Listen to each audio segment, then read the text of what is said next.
Hai semuanya, gimana kabar kalian? Semoga selalu dalam keadaan baik. Jadi welcome back teman-teman di segmen analisa pagi, dan seperti biasa di video kali ini kita akan update untuk news dan juga pergerakan dari market, khususnya market Bitcoin.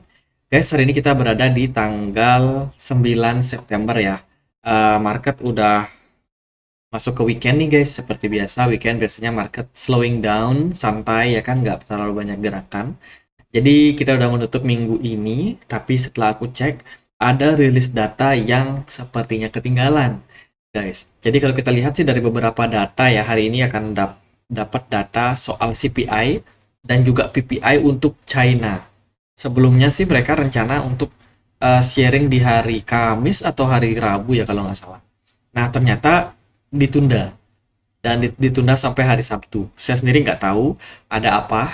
China seringkali memang menunda perilisan data-data ekonomi penting seperti ini.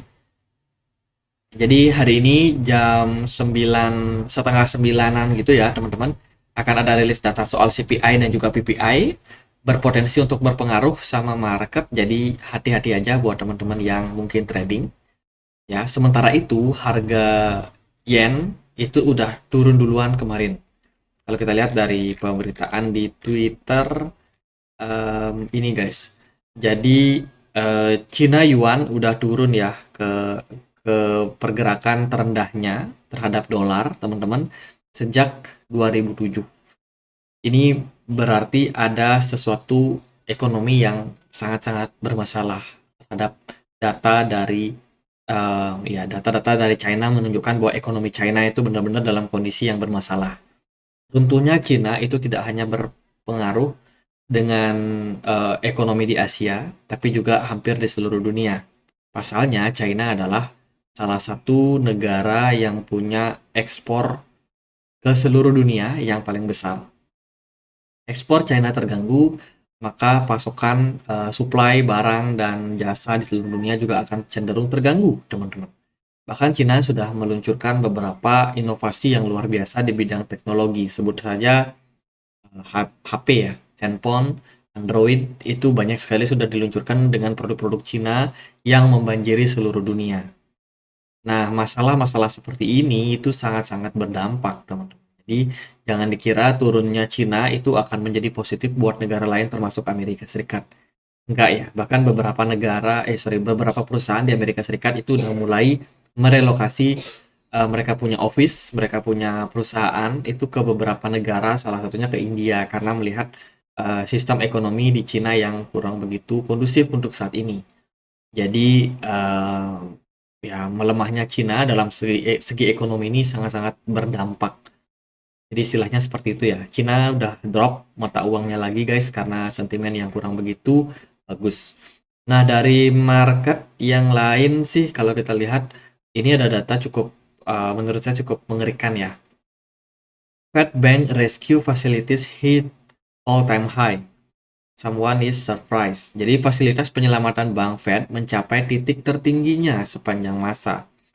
Jadi kalau kita lihat sih dari rilis data ini ada dua chart di sini ya. Yang warna biru ini merupakan reserve balance untuk bank closed bank term funding program. Ini adalah program penyelamatan gitu nih dari The Fed sendiri. Kemudian ada chart yang warna merah, ini adalah S&P Regional Banking ETF. Jadi ETF-nya cenderung mengalami penguatan, sementara dari chart yang biru ini membuat gap yang cukup jauh ya. Tidak pernah ataupun jarang terjadi sebelumnya gap yang seperti ini, teman-teman. Beberapa komentator menurut saya cukup menarik ya. A credit event is coming. Ada yang memprediksi bahwa ini akan menyebabkan kejatuhan ekonomi yang luar biasa untuk Amerika Serikat. Dilihat juga dari data saving and credit card. Jadi hutang kartu kredit Amerika Serikat itu ditandai dengan cat warna merah, itu terus mengalami penguatan.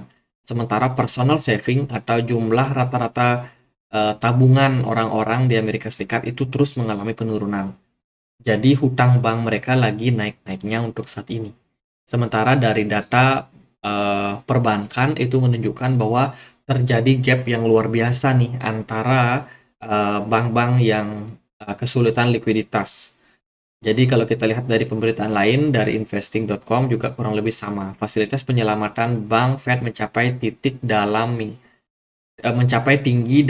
mencapai titik tertingginya ya dalam minggu terakhir. Apakah kerugian bank AS akan terjadi lagi? Jadi ini ada potensial mirip seperti yang terjadi waktu crash SBV, Silicon Valley Bank, guys. Jadi ini bisa membuat market cukup cemas juga dengan kondisi yang bisa dibilang kurang begitu bagus ya, kurang begitu kondusif untuk sekarang ini. Jadi waspada karena yang namanya sentimen negatif dari kondisi makroekonomi masih berpotensi berpeluang terjadi buat ke depannya. Jadi menurut saya untuk kondisi ekonomi masih belum begitu bagus. Kemudian dari berita yang lain, ini ada Turkish crypto exchange namanya Todex. Jadi CEO-nya kena apa namanya? Hukuman, guys. 11.000 tahun. Hukumannya 11.000 tahun. Sementara umur manusia nggak sampai segitu ya. Jadi ini hukum dari pemerintah Turki. Jadi mantan CEO pertukaran kripto Todex namanya Fatih Ozer itu dijatuhi hukuman sampai 11.000 tahun penjara oleh pengadilan Turki atas tuduhan mendirikan, mengelola, menjadi anggota sebuah organisasi penipuan yang memenuhi syarat dan juga pencucian properti. Jadi ini kabar yang ya bisa dibilang kurang begitu bagus untuk market crypto karena ada sentimen scamming dan lain sebagainya. Akan membuat orang-orang juga mikir dua kali kalau mau masuk dunia crypto. Kemudian ada berita yang lain juga, ini datang dari Ripple, guys. Ini XRP good news ya. Baru aja mereka mengakuisisi yang namanya Fortress Trust, teman-teman. Fortress Trust. Ini merupakan sebuah perusahaan em, penyedia layanan keuangan yang terpercaya di wilayah Nevada, wilayah Amerika Serikat yang udah mendapatkan license.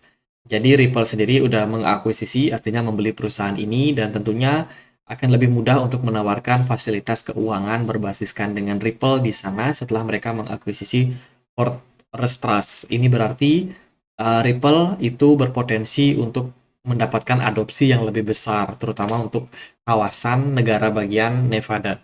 Jadi ini good news buat Ripple. Dari berita-berita yang lain sih nggak terlalu banyak ya. Saya lihat beberapa media coba-coba cari berita yang mungkin tidak terlalu berpengaruh sama market lah. Ini aku ambil juga chart dari Fed Balance Sheet Amerika Serikat. So far terus mengalami penurunan. Artinya adalah dolar yang saat ini beredar, teman-teman, itu secara bertahap mengalami terus penurunan. Which is ini sebenarnya bagus ya untuk meredam yang namanya inflasi. Tapi ini nggak bagus buat market-market high risk seperti saham, seperti kripto, karena tentunya mereka akan kesulitan mengalami kesulitan likuiditas. Jadi dari data Fed Reserve ini, Fed Balance Sheet ini menunjukkan hal yang demikian, bahwa kenaikan suku bunga yang terjadi terus-menerus ini ternyata sudah direspon dengan positif oleh market, sehingga banyak orang-orang yang cenderung menyimpan aset mereka di dalam bentuk obligasi kah atau mungkin deposito di bank, teman-teman, sesuai dengan keinginan dari Fed sendiri. Jadi itu datanya, jadi ya masih mix ya, teman-teman. Jadi kondisinya intinya adalah ekonomi saat ini kurang begitu bagus. Inflasi masih cukup tinggi, beberapa bank sentral terus menaikkan suku bunga dengan tujuan supaya orang-orang lebih banyak menyimpan dana mereka di deposito ataupun surat obligasi negara, baik jangka pendek ataupun jangka panjang. Tujuannya biar uang beredar ini nggak terlalu banyak. Nah, kalau uang beredar nggak terlalu banyak, otomatis orang daya beli masyarakat cenderung turun. Suplai barang akan sulit sehingga ya mungkin menyebabkan orang-orang yang dulunya mau belanja nggak jadi karena harga barang udah naik. Jadi mereka lebih menyimpan uang mereka sehingga perekonomian melambat. Dengan perekonomian melambat tersebut, inflasi akan cenderung bisa ditekan turun. Jadi kurang lebih kayak gitu konsepnya. Nah, dari beberapa news kemarin kita udah posting di Twitter, di Telegram, guys. Ada beberapa apa namanya data yang cukup penting. Kemarin Bitcoin memang sempat ngepam ya, naik sampai 26 ribuan. Tapi kemarin udah drop lagi nih, turun balik teman-teman. Kemudian dari data yang lain juga, ini ada beberapa DeFi nih yang dipanggil oleh CFTC. Katanya ada masalah dan disuruh membayar denda. Ada OX, ada OPIN, ada Deridex. Itu beberapa DEX yang disentil sama CFTC. Dia melakukan pelanggaran dan dimintai denda guys, bayar denda.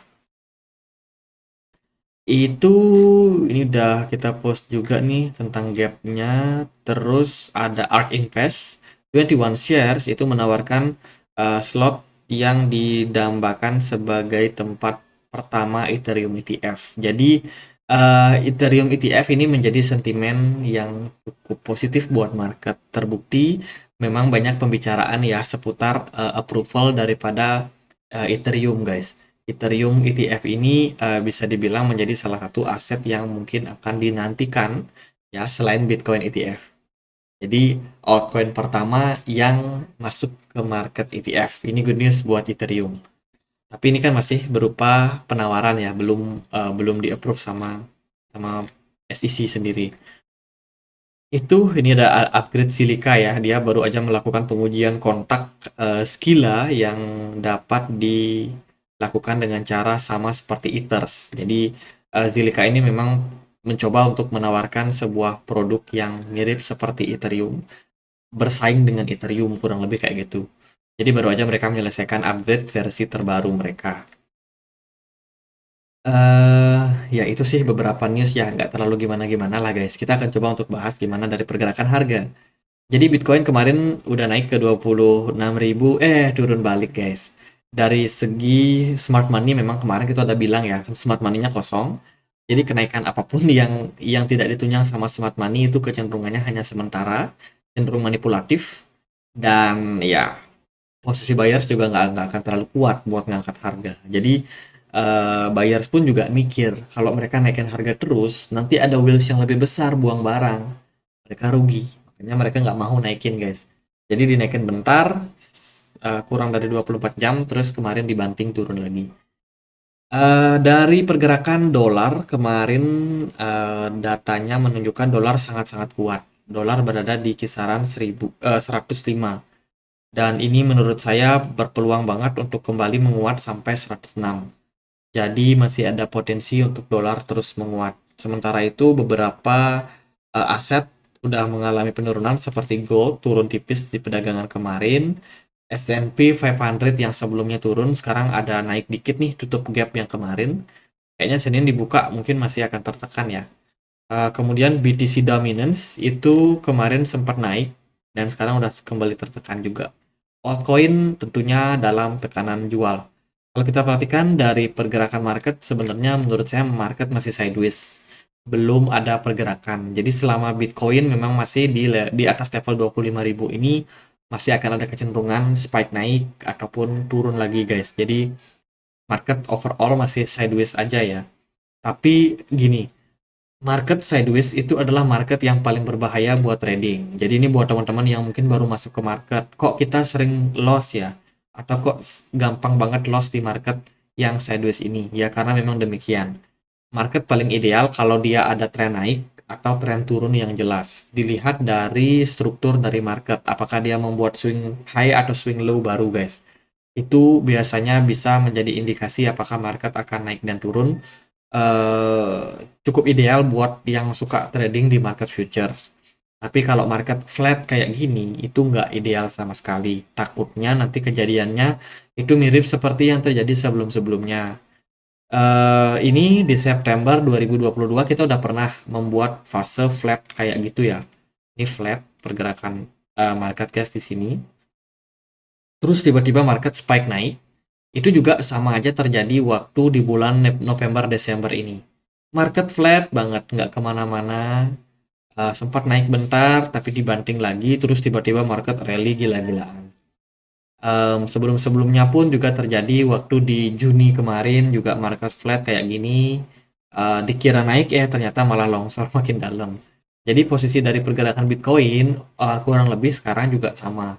Jadi kalau teman-teman trading, di posisi sideways flat kayak gini, terutama yang di market future ya, itu meningkatkan resiko kalian untuk kena liquid. terutama yang nggak sabaran pakai leverage gede. Nah itu ya itu teman-teman. Waspada, jangan terlalu over trade untuk posisi sekarang. Saya rasa sih market memang masih flat dan ya harus lebih hati-hati lah buat trading. Mungkin beberapa altcoin yang teman-teman pantau itu lebih bisa ya untuk dimaksimalkan, terutama yang dalam tren-tren turun kayak ARB ini turunnya lumayan konsisten karena ARB sendiri dia kan ada unlock token nih beberapa di bulan September, sehingga ya makin banyak koin yang dibanjirin ke market ya makin turun juga harganya. Jadi itu beberapa altcoin yang mungkin bisa dimanfaatkan sih. Tapi kalau Bitcoin sendiri marketnya flat, itu kurang begitu ideal buat ditradingkan. Matic juga ini kurang lebih tekanan jualnya cukup tinggi. Jadi Bitcoin kemana? Ya saya rasa masih akan tetap sideways. Selama dia masih bergerak di atas 25.000 masih akan ketahan di sana guys. Nggak akan terlalu kemana-kemana harganya. Kecuali nanti kalau dia ada konfirmasi, either dia break up, naik mungkin di atas dari level 28.300. Nah itu ada potensi Bitcoin udah mulai masuk ke fase uptrendnya. Posisi double bottom ya, ada potensi double bottom kalau dia berhasil untuk breakout dari neckline yang ada di kisaran 28.300. Tapi kalau seandainya market turun, ya kan dia turun di bawah dari 25.000, ya udah targetnya mungkin bisa ke 24.000 atau ke 22.000 something, 22.300-an something untuk running ke wave 5. Kalau saya sih expect-nya dia turun ya. Apakah turun atau enggak ya nggak tahu pasti juga. Jadi gitu aja buat pembahasan Bitcoin kali ini. Semoga videonya bisa bermanfaat. Dan kalau teman-teman ada pertanyaan lain, ada kebenaran buat dibahas, boleh langsung tulis di kolom komentar. Jangan lupa juga untuk subscribe channel ini kalau kalian suka konten-konten seperti ini supaya aku terus bisa update ya ke kalian setiap paginya. Jadi gitu aja buat pembahasan kali ini untuk market Bitcoin. Semoga bisa bermanfaat. Akhir kata saya Andri. Makasih.